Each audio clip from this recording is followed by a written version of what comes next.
ಗಳನ್ನ ಕೂಡ ಬೆಂಗಳೂರಿನ ಪ್ರತಿಷ್ಠಿತ ಏರಿಯಾಗಳೇ ಕಂಪ್ಲೀಟ್ ಆಗಿ ಜಲಾವೃತ. ವಿಲ್ಸನ್ ಗಾರ್ಡನ್ ಸಂಪೂರ್ಣ ಜಲಾವೃತ ಆಗಿದೆ ಅನ್ನೋದ್ರ ಡೀಟೇಲ್ ಸಿಗ್ತಾ ಇದೆ. ಮನೆ ಒಳಗಡೆ ನುಗ್ಗಿ ಬಿಟ್ಟಿದೆ ನೀರು, ಜನ ಕಂಗಾಲಾಗ್ಬಿಟ್ಟಿದ್ದಾರೆ. ಮಳೆ ನೀರು ಹೊರ ಹಾಕುವುದಕ್ಕೆ ಜನ ಈಗಲೂ ಕೂಡ ಪರದಾಡ್ತಿದ್ದಾರೆ. ಮನೆ ಹೊರಗೂ ನೀರು, ಮನೆ ಒಳಗೂ ನೀರು, ಎಲ್ಲಿ ನೋಡಿದ್ರು ನೀರು ನೀರು. ಪ್ರತಿ ಬಾರಿ ಮಳೆ ಬಂದಾಗ್ಲೂ ಕೂಡ ಇದೇ ರೀತಿಯ ಅವಾಂತರ. ಪ್ರತಿಯೊಬ್ರು ಕೂಡ ಹೇಳೋದಿದನೆ, ಯಾವ್ಯಾವ ಏರಿಯಾಗಳು ಪ್ರತಿ ವರ್ಷ ಮಳೆ ಬಂದಾಗ ಮುಳುಗಡೆ ಆಗ್ತಿತ್ತಲ್ಲ, ಅವ್ರಿಗೆಲ್ಲ ಹೊಸ್ತು ಅಂತ ಅನ್ಸಲ್ಲ, ಆದ್ರೆ ಯಾವಾಗ ಇದಕ್ಕೆ ಪರಿಹಾರ ಅಂತ ಮಾತ್ರ ಅವ್ರು ಕೇಳ್ತಾರೆ. ನೋಡಿ, ಇದು ವಿಲ್ಸನ್ ಗಾರ್ಡನ್ ಪರಿಸ್ಥಿತಿ ಹೇಗಿದೆ ನೋಡ್ತಾ ಇದ್ದೀರಿ. ರಸ್ತೆ ಮೇಲೂ ನೀರು, ಅಲ್ಲಿ ಜನ ಹೇಳೋ ಪ್ರಕಾರ ಹಂಗೆ ಇದೆ ವಾಸ್ತವ ಪರಿಸ್ಥಿತಿ. ವಾಹನಗಳು ಕೂಡ ನೀರಲ್ಲೇ ನಿಂತ್ಕೊಂಡಿದೆ.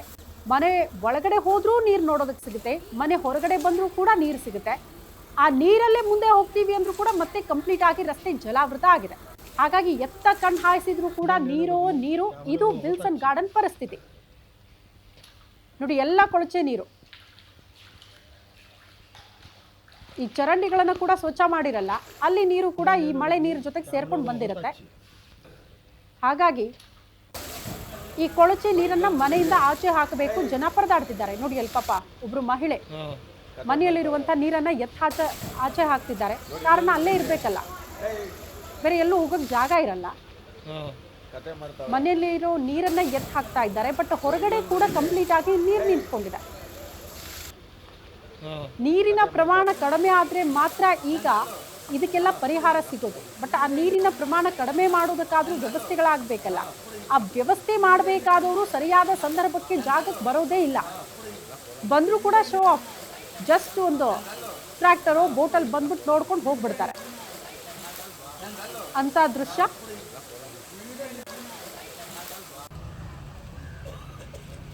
ವಿಲ್ಸನ್ ಗಾರ್ಡನ್ ನಲ್ಲಿ ಜನರ ಪರದಾಟ ಹಿಂಗಿದೆ ನೋಡಿ. ವಾಹನಗಳು ಅರ್ಧಕ್ಕರ್ಧ ನೀರಲ್ಲಿ ಮುಳುಗಡೆ ಆಗಿರೋದು.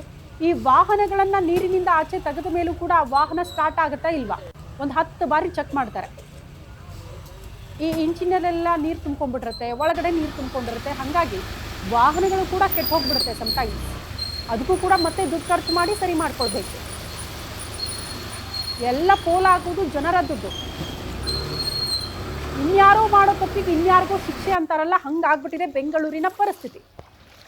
ಯಾರೋ ಪ್ರಭಾವಿಗಳು ಒತ್ತುವರಿ ಮಾಡ್ಕೊಳ್ತಾರೆ. ಇಲ್ಲಿ ಯಾವುದೇ ತಪ್ಪಿಲ್ಲದೆ ಪಾಪ ಬದುಕು ಕಟ್ಕೊಂಡವರು ಸಮಸ್ಯೆಗಳನ್ನ ಫೇಸ್ ಮಾಡಬೇಕು, ಒದ್ದಾಡಬೇಕು ಪ್ರತಿ ಬಾರಿ ಮಳೆ ಬಂದಾಗ. ಒಬ್ಬರು ಮನೆಯಲ್ಲಿರೋ ನೀರನ್ನ ಈಗಲೂ ಕೂಡ ಬೆಳಗಿನ ಜಾವ ಆದರೂ ಕೂಡ ಸರಿಸುಮಾರು ಟೈಮ್ 9 ಗಂಟೆ ಆಗ್ತಾ ಬಂದರೂ ಕೂಡ ನೀರನ್ನ ಆಚೆ ಹಾಕ್ತಾ ಇದ್ದಾರೆ. ಅಂದ್ರೆ ಯಾರಾದ್ರೂ ಹೇಳೋರು ಕೇಳೋರು ಬರಬೇಕಲ್ಲ ಸ್ಥಳಕ್ಕೆ, ಯಾರು ಬಂದಂತೆ ಅಂತೂ ಕಾಣಿಸ್ತಾ ಇಲ್ಲ. ಮನೆ ಮುಂದೆ ಇದ್ದಂತ ವಾಹನಗಳು ಕೂಡ ಮುಳುಗಡೆ ಆಗಿದೆ. ಜನ ಅದೇ ನೀರಲ್ಲಿ ಓಡಾಡ್ತಿದ್ದಾರೆ. ಕಾರಣ ದಿನನಿತ್ಯ ಅಟ್ಲೀಸ್ಟ್ ನಾನು ಆಗ್ಲೇ ಹೇಳಿದ್ನಲ್ಲ, ಮಕ್ಕಳಿರ್ತಾರೆ, ವಯೋವೃದ್ಧರಿರ್ತಾರೆ, ಅವ್ರಿಗೆಲ್ಲ ವ್ಯವಸ್ಥೆ ಮಾಡ್ಕೊಳ್ಬೇಕಲ್ಲ. ಯಾರೋ ಸಿಬ್ಬಂದಿನ ನಾವು ನಂಬ್ಕೊಂಡಿರ್ತೀವಿ, ಅವ್ರು ಯಾರೋ ಟಿಫನ್ ತಂದು ಕೊಡ್ತಾರೆ, ಕುಡಿಯೋಕೆ ನೀರು ತಂದು ಕೊಡ್ತಾರೆ ಅಂದರೆ ಆಗಲ್ಲ. ಬೇಕಂದ್ರೆ 12 ಗಂಟೆಗೆ ಬೇಕಾದರೂ ಕೊಡ್ಬೋದು ಅವರು. ಆದರೆ ಈ ಟೈಮಿಗೆ ಬೇಕಲ್ಲ, ಕುಡಿಯೋಕೆ ನೀರು ಬೇಕು, ಹಾಲು ಬೇಕು, ಮಕ್ಕಳಿರ್ತಾರೆ, ದವಸ ಧಾನ್ಯ ಬೇಕು, ದಿನನಿತ್ಯದ ಒಂದಷ್ಟು ದಿನಸಿಗಳು ಬೇಕಾಗುತ್ತೆ. ಅದೆಲ್ಲವನ್ನ ಕೂಡ ತರಬೇಕು ಅಂದ್ರೂ ಕೂಡ ಇದೇ ನೀರಲ್ಲಿ ಹೋಗಬೇಕು. ಬಟ್ ಆ ಕೊಳಚೆ ನೀರು ಮನೇಲಿದ್ದಾಗ ಅಲ್ಲಿ ಏನಾದರೂ ಮಾಡ್ಕೊಳಕ್ಕಾಗತ್ತಾ?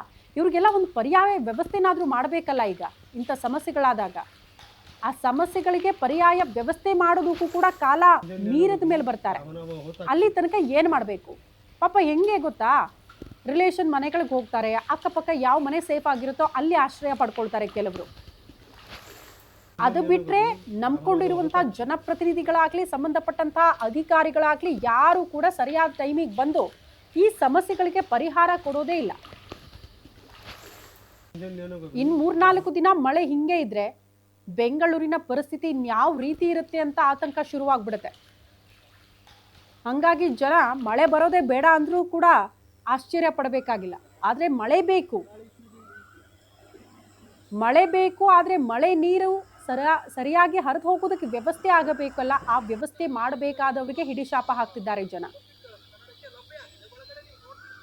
3 ದೃಶ್ಯಗಳಲ್ಲೂ ಕೂಡ ಎಲ್ಲಿ ನೋಡ್ತೀರಿ ಅಲ್ಲಿ ಜಸ್ಟ್ ಮಳೆ ನೀರು ನೋಡೋದಕ್ಕೆ ಸಿಗ್ತಾ ಇದೆ. ಮಳೆ ನೀರಲ್ಲ, ಕೊಳಚೆ ನೀರು, ಚರಂಡಿ ನೀರು, ರಾಜಕಾಲುವೆ ನೀರು, ಎಲ್ಲ ನೀರು ಕೂಡ ಮಳೆ ನೀರು ಜೊತೆಗೆ ತುಂಬಿಕೊಂಡು ರಸ್ತೆ ಮೇಲೆ ನಿಂತ್ಕೊಂಡಿದೆ, ವಾಹನಗಳಲ್ಲಿ ಅರ್ಧಕರ್ಧ ಮುಳುಗಡೆ ಆಗಿದೆ, ಮನೆಗಳಿಗೆ ನೀರು ನುಗ್ಗಿದೆ.